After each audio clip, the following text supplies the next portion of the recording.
വിജയേട്ടാ നമസ്കാരം. നമസ്കാരം. വിജയേട്ടാ, കഴിഞ്ഞ ദിവസം വലിയൊരു വാർത്ത പുറത്തു വന്നിട്ടുണ്ടായിരുന്നു.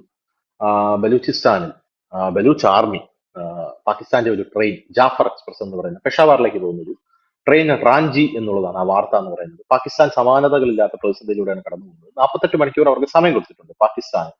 സൈന്യം എന്തെങ്കിലും നടപടിക്ക് മുതിരാനായിട്ട് ശ്രമിക്കുകയാണെങ്കിൽ വലിയ പ്രത്യാഘാതം നേരിടേണ്ടി വരും എന്ന് ബലൂച്ച് ആർമി പറഞ്ഞിട്ടുണ്ട്.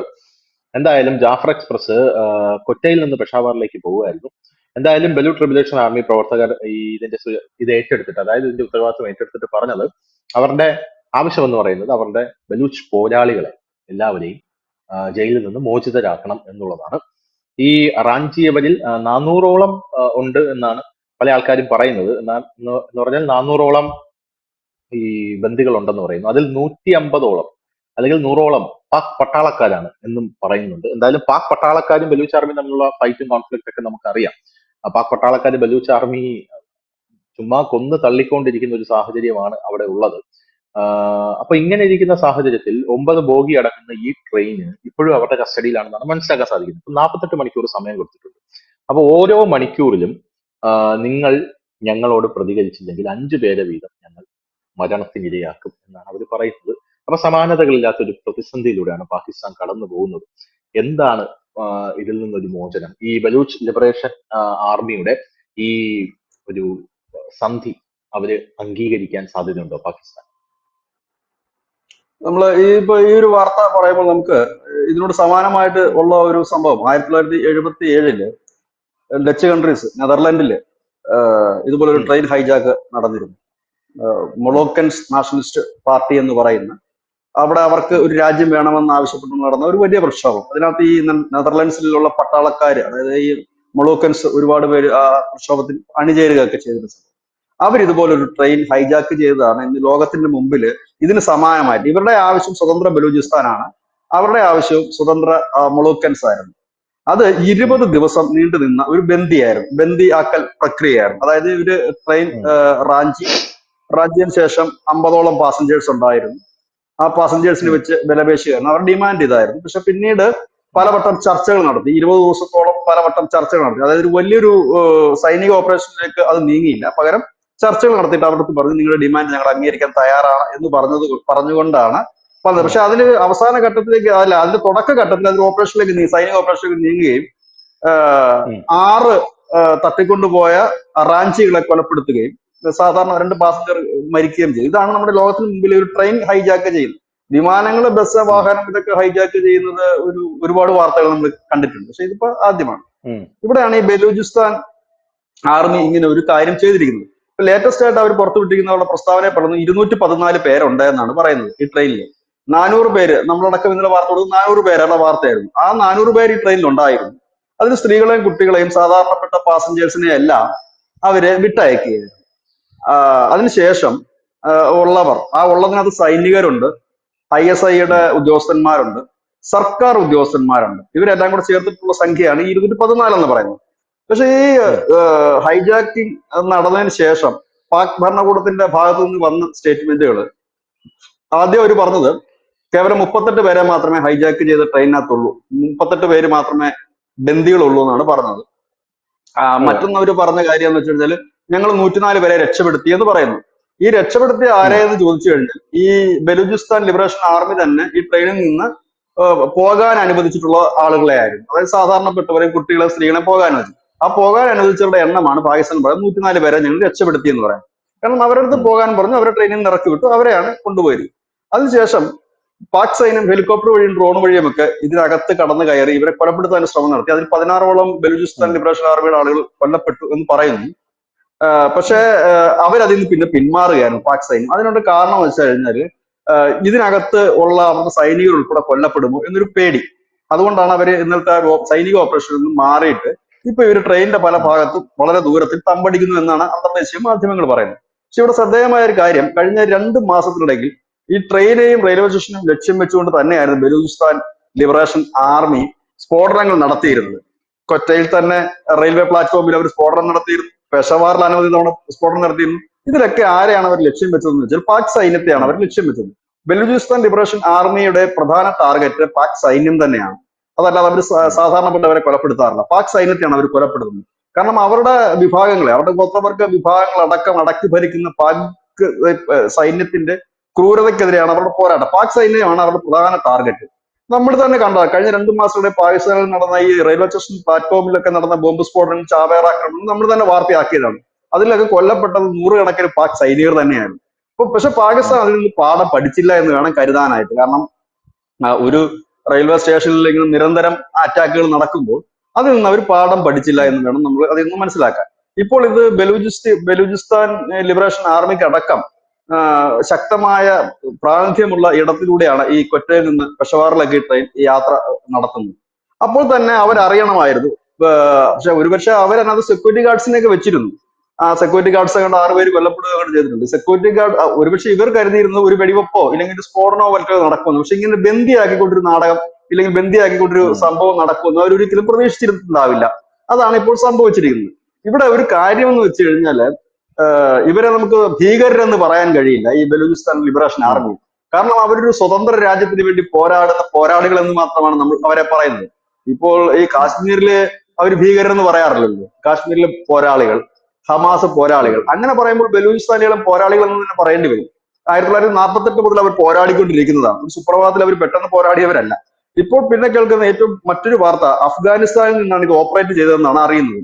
കാരണം ഇവർ സാറ്റലൈറ്റ് ഫോൺ വഴിയാണ് ഇതിനകത്തുള്ള ഈ റാഞ്ചികൾ ബന്ധപ്പെടുന്നത് എന്നാണ് ഇപ്പോൾ പാക് മീഡിയാസ് പറയുന്നത്.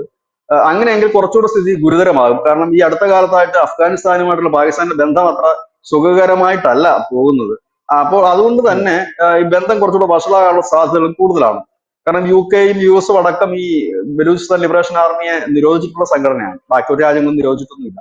അപ്പോൾ അങ്ങനെ ഒരു സംഭവം, അതായത് കഴിഞ്ഞ കുറെ നാളുകളായി നമ്മൾ തന്നെ ഈ ഒരു പ്ലാറ്റ്ഫോമിൽ ഇരുന്നിട്ട് ഈ വിഷയം ഇതിനു മുമ്പ് സമഗ്രമായി തന്നെ നമ്മൾ ചർച്ച നടത്തിയിട്ടുണ്ട്. എന്താണ് ബലൂചിസ്ഥാന്റെ വിഷയമെന്നും ആ വിഷയത്തിന്റെ കാരണം എന്താണെന്നും ഇതെല്ലാം നമ്മൾ നടത്തിയിട്ടുണ്ട്.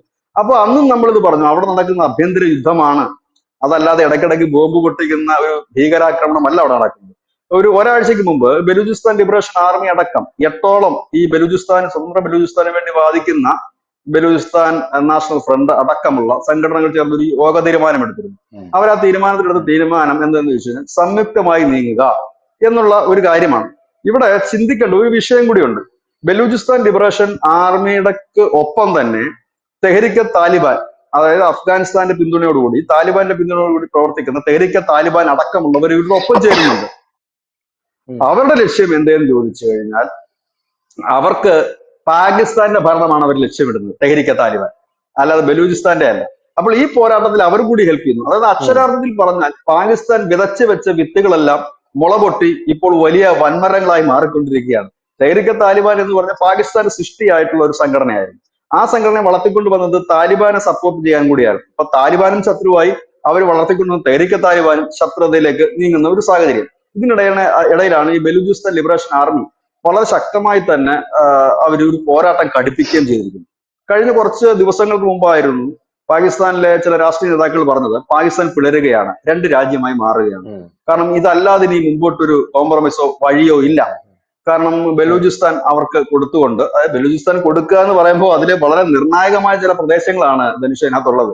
നമ്മുടെ തന്നെ ഗുജറാത്തും പഞ്ചാബും ജമ്മു കാശ്മീരും POK-യും ഒക്കെ അടങ്ങുന്ന ഒരു അതിർത്തിയാണ് ഈ ബലൂചിസ്ഥാൻ ഒരു വീതം വെച്ചാൽ കിട്ടുന്നത്.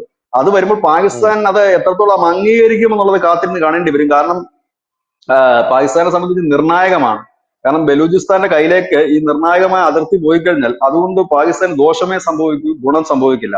പക്ഷെ ഇപ്പോൾ നടക്കുന്ന ആക്രമണങ്ങൾക്ക് ഒരു ലക്ഷ്യം ചൈന കൂടിയാണ്. അതാണ് നമ്മൾ ശ്രദ്ധേയമായ കാര്യം. ഇത് പാകിസ്ഥാനെ മാത്രം ലക്ഷ്യം വെച്ചുകൊണ്ടല്ല, ചൈനയെ കൂടി ലക്ഷ്യം വെച്ചുകൊണ്ടാണ് ഇപ്പോൾ ബലൂചിസ്ഥാൻ ലിബറേഷൻ ആർമിയുടെ ഇപ്പോഴത്തെ നീക്കങ്ങളെല്ലാം നടക്കുന്നത്. ഗദ്ദാർ തുറമുഖത്തിന്റെ കാര്യം നമുക്കറിയാം. അവിടെ വിമാനത്താവളം തുറക്കാൻ പോലും കഴിയാതെ ചൈന നെട്ടോട്ടം ഓടുകയാണ്. ഈ സാഹചര്യത്തിലാണ് കഴിഞ്ഞ ദിവസം ഒരു വാർത്ത കൂടി പുറത്തു വന്നിരുന്നു. ചൈന പറഞ്ഞിരിക്കുന്നു 1 വർഷം കൂടി വായ്പ തിരിച്ചടയ്ക്കാൻ ഞങ്ങൾ നീട്ടി നൽകുന്നു, 1 വർഷത്തിൽ കൂടുതൽ നൽകാൻ കഴിയില്ല എന്നാണ്. ചൈന ഇപ്പോൾ അവിടെ മുടക്കിയിരിക്കുന്ന പണം എങ്ങനെയും തിരിച്ചു പിടിച്ചുകൊണ്ട് അവിടുന്ന് എസ്കേപ്പ് ആകാനുള്ള ഒരു ശ്രമമാണ് ഇപ്പൊ ചൈന നടത്തിക്കൊണ്ടിരിക്കുന്നത്. കാരണം അവർക്ക് മനസ്സിലായി അവരുടെ ബെൽറ്റ് ആൻഡ് റോഡ് പദ്ധതി അവിടെ പൂർണ്ണമാകില്ല, ഒപ്പം തന്നെ അവരുടെ വികസന പദ്ധതികൾ ഒന്നും നടപ്പാകില്ല എന്നവർക്ക് ഉത്തമ ബോധ്യമായിട്ടുണ്ട്.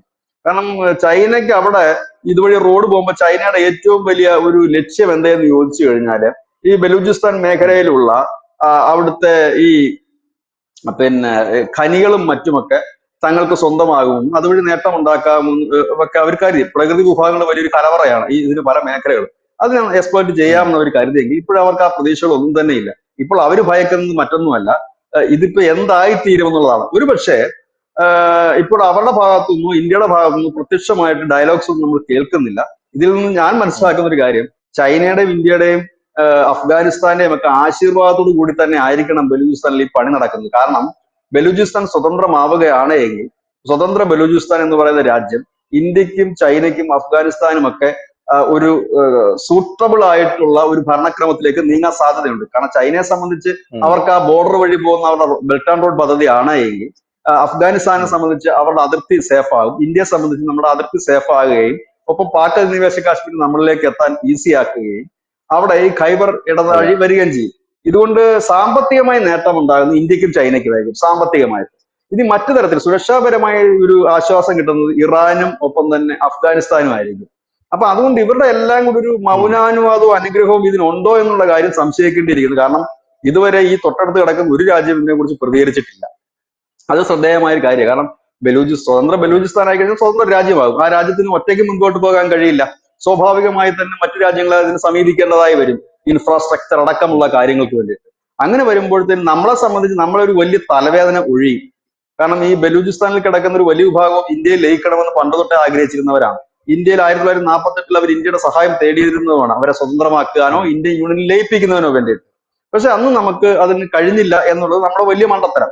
ഗദ്ദാർ തുറമുഖം ഉം, നമുക്ക് വെച്ച് നീട്ടിയതാണ് ഒമാൻ സുൽത്താൻ. അന്ന് നമുക്കത് വേണ്ട എന്ന് പറഞ്ഞത് ആണ്. അങ്ങനെ ബലൂചിസ്ഥാനികൾ അപ്പോൾ ഒരുപക്ഷെ നമ്മുടെ ഭാഗമാകാൻ സാധ്യത ഒട്ടും തന്നെ ഇല്ല. പകരം നമ്മൾക്കൂടെ ഫേവറബിൾ ആയിട്ട് ഒരു രാജ്യമായി ഉയർന്നു വരാനുള്ള സാധ്യതകൾ വളരെ കൂടുതലാണ്. അതുപോലെ തന്നെ അതൊരു രാജ്യമായി മാറുമ്പോൾ ചൈനയ്ക്ക് ഇപ്പോൾ റോഡ് വെട്ടുന്നത് പോലെ ഈസി ആയിട്ട് അവിടെ മുൻപോട്ട് പോകാൻ കഴിയില്ല. കാരണം നിർദ്ദേശങ്ങളുടെയും ചില കരാറുകളുടെയും അടിസ്ഥാനത്തിൽ മാത്രമായിരിക്കും അതുവഴി അവർക്ക് റോഡ് വെട്ടിപ്പോകാൻ കഴിയുന്നത്. അത് മാത്രവുമല്ല, ഉം, അങ്ങനെ ഒരു രാജ്യത്തെ സഹായിക്കാൻ ഒരുപാട് രാജ്യങ്ങളുടെ സഹായം ആവശ്യമുണ്ട്. അതിനകത്ത് മെയിൻ റോൾ വഹിക്കാൻ കഴിയുന്നത് ഇന്ത്യക്കായിരിക്കും. ഇതാണ് ഇപ്പോൾ ഉം, പാകിസ്ഥാൻ നടക്കുന്ന ഒരു കാര്യം. പക്ഷെ നമ്മൾ ഈ ചർച്ച നടത്തുന്ന സമയത്തും ഇതിനുള്ളിലുള്ളവർക്ക് എന്ത് സംഭവിക്കും എന്നുള്ള കാര്യം യാതൊരു ഉറപ്പുമില്ല. പാകിസ്ഥാൻ സർക്കാരിന്റെ ഭാഗത്തുനിന്നോ പാക് മീഡിയയുടെ ഭാഗത്തുനിന്നോ യാതൊരുവിധ വാർത്തകളും വരുന്നില്ല. പക്ഷെ അവിടുത്തെ പ്രാദേശിക മാധ്യമങ്ങൾ, അവിടുത്തെ പ്രാദേശിക ഓൺലൈൻ മീഡിയാസ് നമ്മൾ നോക്കുമ്പോൾ അതിനകത്ത് അവർ പറയുന്ന കാര്യങ്ങളാണ് നമ്മളിപ്പോൾ ഈ ചർച്ചയിലും റിപ്പോർട്ടിങ്ങിലും ഒക്കെ പറയുന്നത്. 214 ഉം, പേരെ ഉണ്ടായെന്ന് ഈ ബലൂചിസ്ഥാൻ ലിബറേഷൻ ആർമി പറയുന്നു. അതിൽ 150 പേർ കൊല്ലപ്പെട്ടു എന്നാണ് ബലൂചിസ്ഥാൻ ആക്ടിവിസ്റ്റ് ആയ മാമ ബലൂജി പറയുന്നത്. അദ്ദേഹം പറയുന്നത് ഉം, 150 പാക് സൈനികരെ കൊന്നു എന്നാണ്. അപ്പം ഉം, പാകിസ്ഥാൻ എന്ന് പറയുന്ന രാജ്യം ലോകത്തിന് മുമ്പിൽ ഒരിക്കൽ കൂടി തങ്ങൾ സുരക്ഷിതമല്ല എന്നൊരു സന്ദേശം നൽകുന്നതിന് ഇടയാക്കി. ഇവിടെ മറ്റൊരു കാര്യം കൂടി ചേർത്ത് പറയേണ്ടതായിട്ടുണ്ട്. നമ്മൾ തമ്മിൽ ഇവിടെ ഇരുന്ന് ചർച്ച ചെയ്തതാണ് കുറച്ച് ദിവസത്തിന് മുമ്പ്. ശ്രീ ഡൊണാൾഡ് ട്രംപ് പറഞ്ഞൊരു കാര്യമുണ്ടായിരുന്നു. പാകിസ്ഥാനിലേക്ക് ഇപ്പോഴാരും പോകരുത്, അവിടെ ഒരു വലിയ സംഭവങ്ങൾ നടക്കാൻ പോകുന്നു എന്നുള്ളത് മനുഷ്യന് ഓർമ്മയുണ്ടാകുന്നത് 3-4 ഉം. ദിവസമായിട്ടേ ഉള്ളൂ. ഇന്ത്യൻ അതിർത്തിയിൽ പോകരുത്, അതെ, അതെ. ബലൂചിസ്ഥാൻ മേഖലയിൽ പോകരുത്, അവിടെ എന്തൊക്കെയോ വലിയ സംഭവം നടക്കുന്നു, അതുകൊണ്ട് അമേരിക്കക്കാരും അങ്ങോട്ട് പോകരുത്, അമേരിക്കൻ പൗരന്മാർ അവിടെ ഉണ്ടെങ്കിൽ എത്രയും പെട്ടെന്ന് മടങ്ങി വരണം, അങ്ങോട്ടേക്ക് ആരും പോകരുത്. ഇതിവിടെയാണ് ഞാൻ മറ്റൊരു അപകടം മണക്കുന്നത്. ഇതെല്ലാവരും അറിഞ്ഞിരുന്നു കൊണ്ടുള്ള ഒരു നീക്കം തന്നെയാണോ ഇപ്പോൾ ബലൂചിസ്ഥാനിൽ നടക്കുന്നത് എന്ന് നമ്മൾ ചിന്തിക്കേണ്ടിയിരിക്കുന്നു. കാരണം 3-4 ദിവസം മുമ്പാണ് ട്രംപ് അത് പറഞ്ഞത്, അങ്ങോട്ടെ കാര്യം പോകരുത്, അവിടെ സംഘർഷഭരിതമാണ്, പ്രത്യേകിച്ച് ഇന്ത്യൻ അതിർത്തിയിൽ സംഘർഷഭരിതമാണ് എന്ന് പറയുന്നു. അതിന്റെ തൊട്ടു പിന്നാലെ ഇപ്പോൾ മറ്റൊരു വാർത്ത, ഇപ്പൊ നമ്മൾ ഇവിടെ ഇരിക്കുന്നതിന് മുമ്പ് തന്നെ നമുക്ക് ലഭ്യമായ ഒരു വിവരം, നമ്മുടെ ഈ ഉം, ലൈൻ ഓഫ് കൺട്രോളില് നമ്മുടെ നിയന്ത്രണ രേഖയിൽ വെടിവെപ്പ് നടന്നിരിക്കുന്നു എന്നുള്ളതാണ്. പാക് സ്നിപ്പേഴ്സും ഇന്ത്യൻ സൈന്യവുമായിട്ട് അങ്ങനെ ഒരു വാർത്തയും പുറത്തു വരുന്നുണ്ട്. ഏതായാലും വളരെ പാകിസ്ഥാനെ സംബന്ധിച്ച് ഒരു സെക്യൂരിറ്റി ഉള്ള രാഷ്ട്രമല്ല എന്നൊരിക്കൽ കൂടി തെളിഞ്ഞിരിക്കുന്നു. ഉം, ഒരുപക്ഷെ ഇന്ത്യ അടക്കം ഉയർത്തിയ ഈ ചാമ്പ്യൻസ് ട്രോഫിയിലൊക്കെ നമ്മൾ ഉയർത്തിയ ചില വാദങ്ങൾ ഉണ്ടായിരുന്നു, അവിടെ സുരക്ഷിതമല്ല, അതുകൊണ്ട് ഞങ്ങളുടെ കളിക്കാർക്ക് വരാൻ കഴിയില്ലെന്ന്. ഇപ്പോഴത് ഒന്നുകൂടെ പ്രൂവ് ചെയ്യിക്കുന്ന യെസ്. തരത്തിലേക്കായി പോയി ഇവിടുത്തെ കാര്യങ്ങൾ. ഡൊണാൾഡ് ട്രംപ് 4 ദിവസം മുമ്പ് പറഞ്ഞിരുന്നു അമേരിക്കൻ പൗരന്മാരൊന്നും പോകരുത്, അവിടെ നമുക്ക് വലിയ ഉം, പ്രശ്നങ്ങൾ, അദ്ദേഹം അതിനകത്ത് എടുത്തു പറഞ്ഞ ചില കാര്യങ്ങളുണ്ട്. അദ്ദേഹം പറഞ്ഞ ഷോപ്പിംഗ് മാളുകൾ, റെസ്റ്റോറന്റുകൾ, അതുപോലെ ടൂറിസ്റ്റ് കേന്ദ്രങ്ങൾ, റെയിൽവേ സ്റ്റേഷൻ, ഇവിടെ ഒന്നും പോകരുത് എടുത്തു പറഞ്ഞു. അതിലിപ്പോ ട്രെയിനിലാണല്ലോ ഈ സംഭവങ്ങൾ നടന്നിരിക്കുന്നത്. ഏതായാലും ഉം, നമുക്ക് ഇനിയിപ്പോ ഇത് ഒരുപക്ഷെ വരും ദിവസങ്ങളിൽ കൂടുതൽ ചർച്ചയ്ക്ക് വിധേയമാക്കപ്പെടുന്ന ഒരു സംഭവമായി ഇത് ഒരുപക്ഷെ മാറിയേക്കാൻ ഇത്. കാരണം ഇപ്പൊ ഇനിയിപ്പോ ഒരു വലിയ കാരണം അവരൊരു സൈനിക അറ്റാക്കിന് പാകിസ്ഥാൻ ശ്രമിക്കാത്തതിന്റെ കാരണം ഇതിനുള്ളിൽ അവരുടെ ഉം, സൈനികരാണ് എന്നുള്ളത് കൊണ്ട് തന്നെയാണ്. അത് ഏത് രീതിയിൽ ഉം, കോംപ്രമൈസ് ആകും എന്നുള്ള കാര്യം കാത്തിരുന്ന് കാണേണ്ടി വരും. ഒരുപക്ഷെ എനിക്ക് തോന്നുന്നത് ഇതിനകത്തുള്ള ബന്ദികൾ കുറച്ചുപേര് കൊല്ലപ്പെടുകയും ബാക്കി റാഞ്ചിയവര് അവരും കൊല്ലപ്പെടാനുള്ള സാധ്യതകളാണ് കൂടുതലും കാണുന്നത്. കാരണം ഇതാണ് ഇതിന്റെ ഒരു ഉം, കലാശക്കൊട്ട് അങ്ങനെയാണ് കാണുന്നത്. പാകിസ്ഥാൻ പിന്നെ ഇത്തരം കാര്യങ്ങളൊന്നും വലിയ ശ്രദ്ധ പതിപ്പിക്കുന്ന രാജ്യവുമല്ല. കാരണം കഴിഞ്ഞ 2 മാസത്തിനിടയിൽ ഈ റെയിൽവേ സ്റ്റേഷനിൽ നടക്കുന്ന സ്ഫോടനങ്ങൾക്ക് കയ്യും കണക്കുമില്ല. അതിൽ നിന്നും പാഠം പഠിക്കാത്ത രാജ്യമാണ്. സെക്യൂരിറ്റി മൊത്തം, അതായത് ഭരണത്തിന്റെ മൊത്തം തകർച്ചയാണ് പാകിസ്ഥാനിൽ നടന്നുകൊണ്ടിരിക്കുന്നത്. കുത്തഴിഞ്ഞു എന്ന് തന്നെ പറയാം. ക്രമസമാധാന നിലകൾ ഒക്കെ, ലോ ആൻഡ് ഓർഡർ ഒക്കെ നശിച്ചു തുടങ്ങിയിട്ട് നാളുകൾ ഏറെയായി. പട്ടാളത്തിന് പോലും ഇപ്പോൾ അവിടെ വലിയ റോളില്ല. പട്ടാളക്കാർ തന്നെ ജീവനും കൊണ്ട് ഓടുന്ന ഒരു സ്ഥിതിയാണ് ഇപ്പൊ പലയിടത്തും കാണാൻ കഴിയുന്നത്.